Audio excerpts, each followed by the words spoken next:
নমস্কাৰ মই মোৰ সকলো জ্যোতিষ অনুৰাগীক মোৰ ফালৰ পৰা সম্ভাষণ জনাইছোঁ। মই আজি আপোনালোকৰ লগত এটা খুব সুন্দৰ টপিক্স আগবঢ়াম। এই টপিক্সটো হ'ল হস্তৰেখা বিচাৰত প্ৰেম বিবাহ।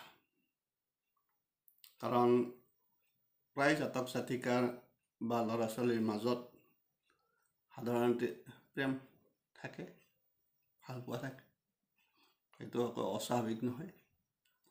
গতিকে আকৰ্ষণ থাকিবই পৰস্পৰে। কিন্তু কথা হ'ল যে আকৰ্ষণ থাকিলে বা প্ৰেম ভাল পোৱা থাকিলেও নহ'ব। কিছুমান হাতৰ ৰেখাৰ পৰা গম পোৱা যায় যে আপোনাৰ বিবাহ হ'ব নে নহয়। আমাৰ উদ্দেশ্যটো হ'ল, বিশেষকৈ মোৰ উদ্দেশ্যটো হ'ল যে আপোনালোকে এই বিশেষকৈ যদি এনেকুৱা চিহ্ন হৈ আছে আপোনাৰ হাতত, যিসকল যুৱক যুৱতী, যিসকল অবিবাহিত, সেইসকলে গম পাব। আৰু এইবিলাক ৰেখা থাকিলে, মোটামুটি এনেকুৱা থাকিলে আপোনাৰ বিশেষকৈ কিছুমান সংকেত থাকে, সেইটো পিছত ক'ম। মুখ্যতঃ মই এতিয়া ক'ম যে বিবাহ ৰেখা পৰা বা বিচাৰত, কাৰণ বিবাহ ৰেখাৰ লগত আৰু আনুষংগিক কিছু থাকে কেতিয়াবা, সেইটো চাব লগা হয়। সেইকাৰণে কৈছোঁ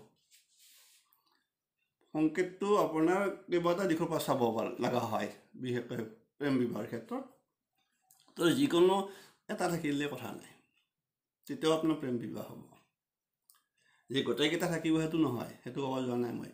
তাৰমানে আমি সূক্ষ্মভাৱে বিচাৰৰ কথা কৈছোঁ। তেতিয়াহ'লে প্ৰথম আহিব লাগিব আপোনাৰ বিবাহ ৰেখা। বিবাহ ৰেখা হ'ল এইটো আমাৰ যিটো বুধৰ ক্ষেত্ৰ, এই বুধৰ ক্ষেত্ৰত।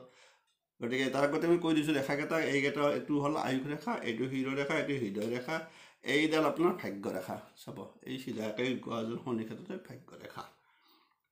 বিবাহ ৰেখা আগতে মই বহুবাৰে কৈছোঁ যে বিশেষকৈ বিবাহ সময় কৈছোঁ মই, কিন্তু এইটো প্ৰেম বিবাহটোৰ কথা কোৱা নাই। মোৰ যিমান দূৰ সম্ভৱ মই এতিয়ালৈকে মনত পৰা নাই, এনেই কৈছোঁ, ক'লেও কিন্তু কমপ্লিট হোৱা নাই। আজি মই কমপ্লিট কৰি দিছোঁ কি কি সংকেত থাকে প্ৰেম বিবাহৰ ক্ষেত্ৰত। হাতত যদি আপোনাৰ এই বিবাহ ৰেখা দুয়োটা সমান হৈ থাকে, আপোনালোকক ভালকৈ ওচৰৰ পৰা দেখুৱাই দিছোঁ, তেতিয়া বেছি স্পষ্ট হ'ব, চাই ল'ব। যদি এই দুয়োটা ৰেখা সমান হৈ থাকে, চাব, এই দুয়োটা দুডাল বিবাহ ৰেখা থাকে, তাৰমানে দুডাল বিবাহ ৰেখা যদি একে সমান্তৰালত থাকে, তেনেহ'লে আপোনালোকৰ প্ৰেম বিবাহ হ'ব। মিথ্যা কথা। সেইটো প্ৰথম কথা থাকিল। আনহাতে যদি কাৰোবাৰ হাতত যদি এটি ক্ৰছ চিহ্ন থাকে, ঠিক এনেকৈ ক্ৰছ চিহ্ন থাকে, বৃহস্পতিৰ ক্ষেত্ৰত দেই, যদি বৃহস্পতিৰ ক্ষেত্ৰত যদি ক্ৰছ চিহ্ন থাকে, তেনেহ'লেও আপোনাৰ বিবাহৰ প্ৰেম বিবাহৰ সংকেত কৰি আছে।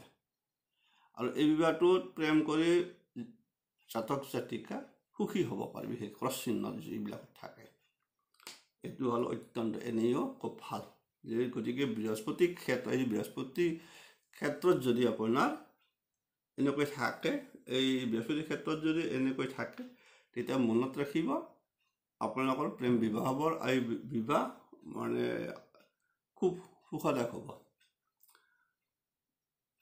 তৃতীয় সংকেতটো হ'ল থাকে, আপোনাৰ গম পায় যে যদি কাৰোবাৰ এই ভাগ্য ৰেখাডাল, ইয়াৰ পৰা উঠক বা এই মূল্যবদ্ধৰ পৰা উঠক, এই ভাগ্য ৰেখা যদি এনেকৈ গৈ থাকে, ওপৰলৈ চিধা গুচি গ'ল, আৰু তাৰ লগত এই চন্দ্ৰস্থান, এইখিনি চন্দ্ৰস্থান কয়, এই চন্দ্ৰস্থানৰ পৰা যদি আপোনাৰ কোনো ৰেখা এনেকৈ আহি যদি সংযোগ কৰি লগ হৈ গুচি যায়,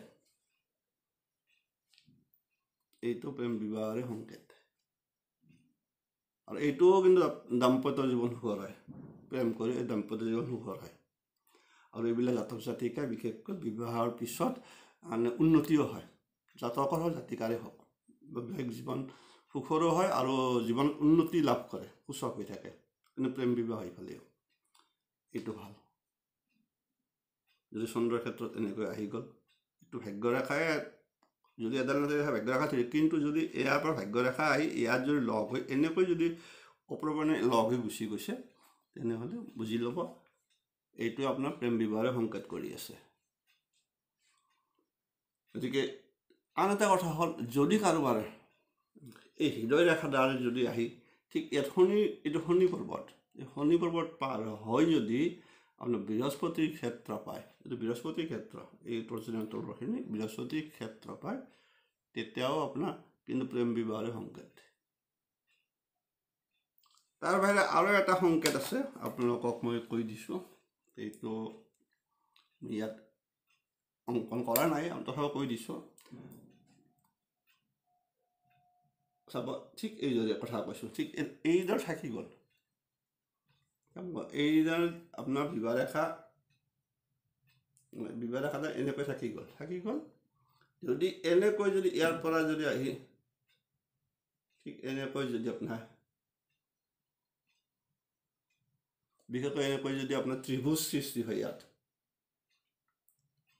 যদি ত্ৰিভুজ সৃষ্টি হয়, তেনেহ'লে মনত ৰাখিব আপোনাৰ বিবাহ ৰেখাত যদি এনেকৈ আহি ত্ৰিভুজ সৃষ্টি হয়, তেতিয়াও কিন্তু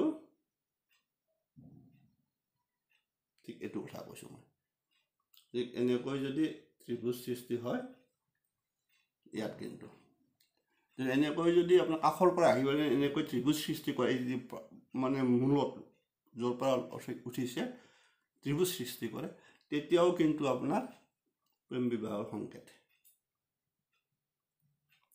গতিকে আপোনালোকে গম পালে, ভিডিঅ'টো বেছি দীঘল নকৰোঁ, শ্বৰ্ট কৰি দিছোঁ।